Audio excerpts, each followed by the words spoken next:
my whole life as well as those around us. So this is the type of thing that I'm trying to bring to you.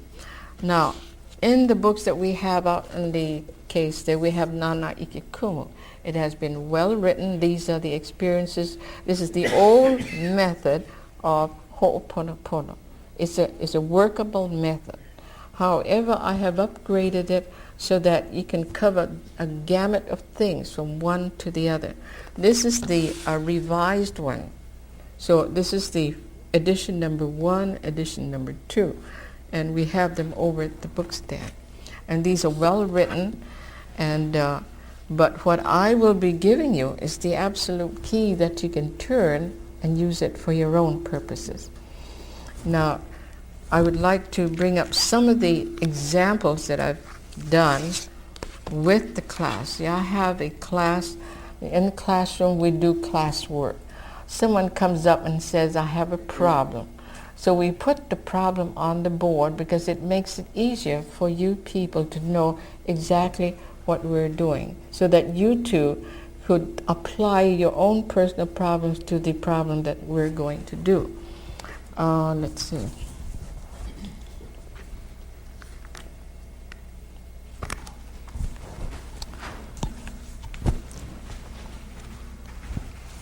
Can I have your assistance? Art? Yeah. I can't write as well as he does.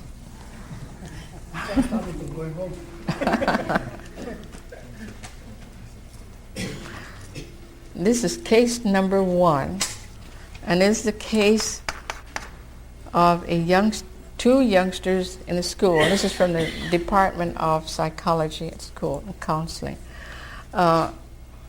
Character A is a young man.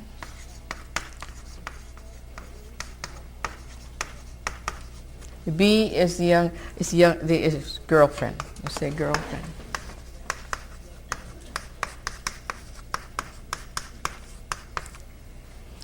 All right. The young man wants to continue his college career.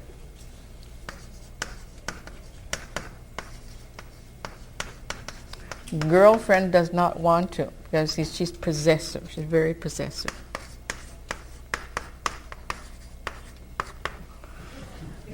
The young man goes to the mainland for a trip.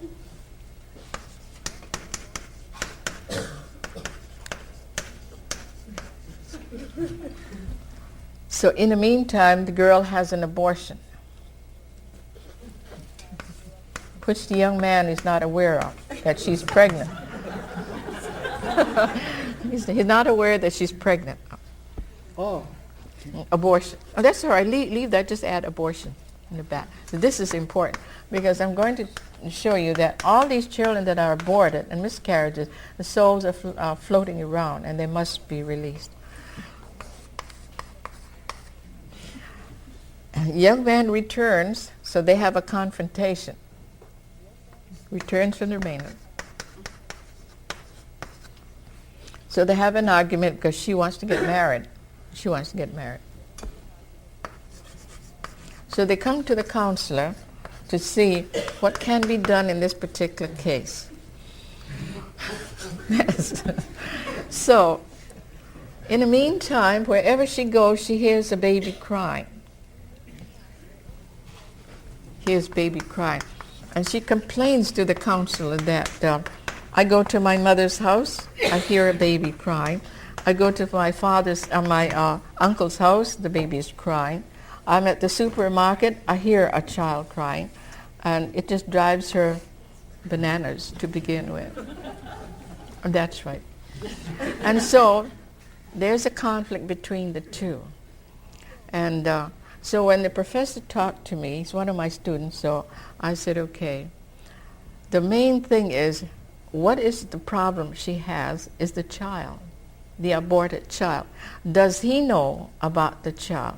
Does he know that she is pregnant? No, he doesn't. He's not aware of it. Not aware of it.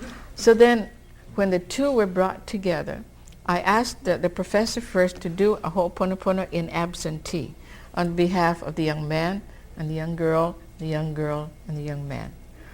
First between the professor and these two, and those two with him, because he has to clear his path. And then the young man and the girlfriend with him. Now this is all being done in absentee. The young man is here and the girl is here. So she does on behalf of the young man and the young girl and the young man. Okay. So when he kept saying, but she still hears the child. I said, okay, we'll work on the child. We must get that child, work on that child, and release the child. The child is unhappy, just floating around. So because she had aborted, it's bothering her. See? So we do a Ho'oponopono for that child. Ho'oponopono for child.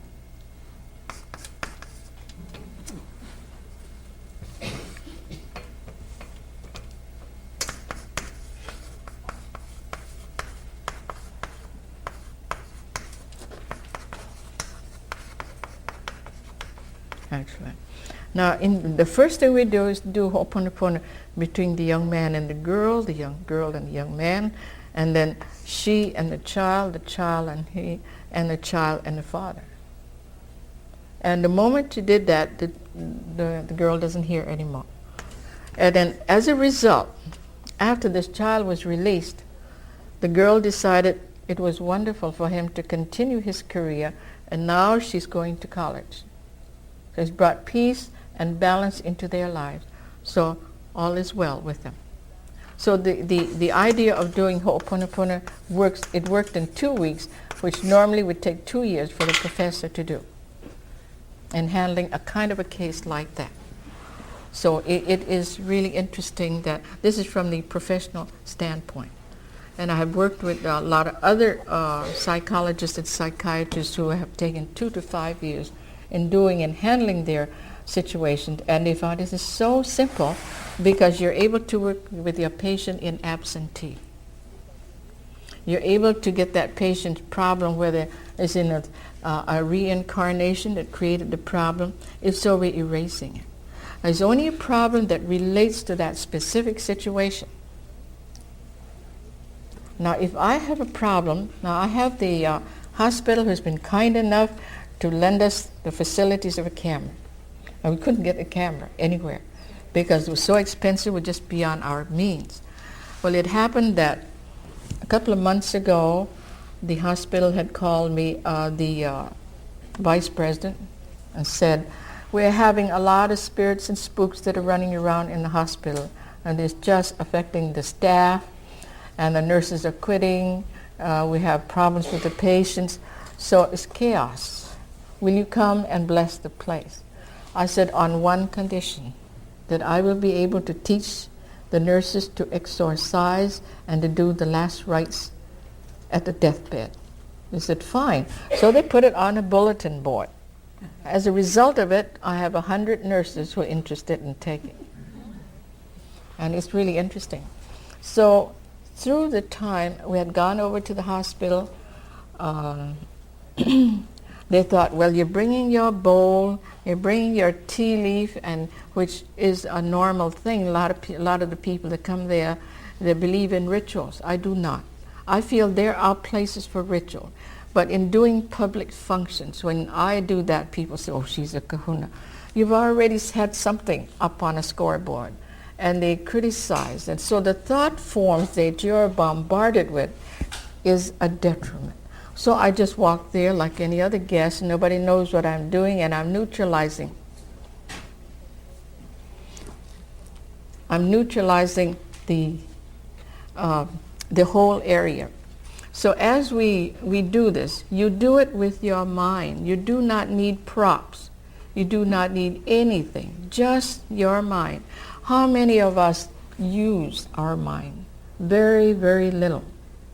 Now, it doesn't matter whether you're Hawaiian or Chinese or Japanese or who it is. We all have the same kind of mind.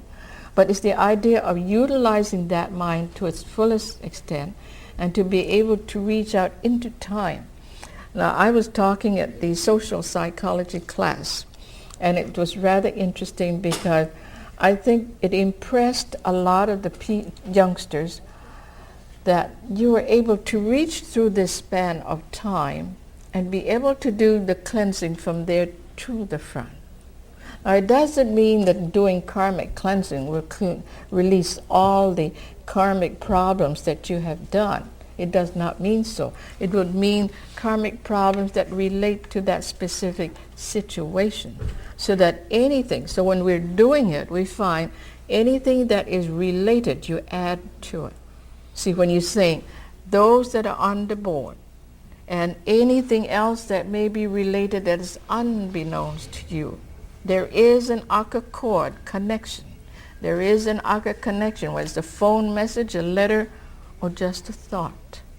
It is added to the case.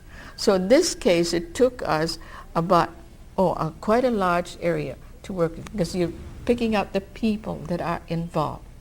People that are involved. So it is interesting, because when you go into, this is a simple case, very simple case. When you go into a much more difficult case, then you find it takes about 2-3 blackboards. We take that whole wall to cover the possibility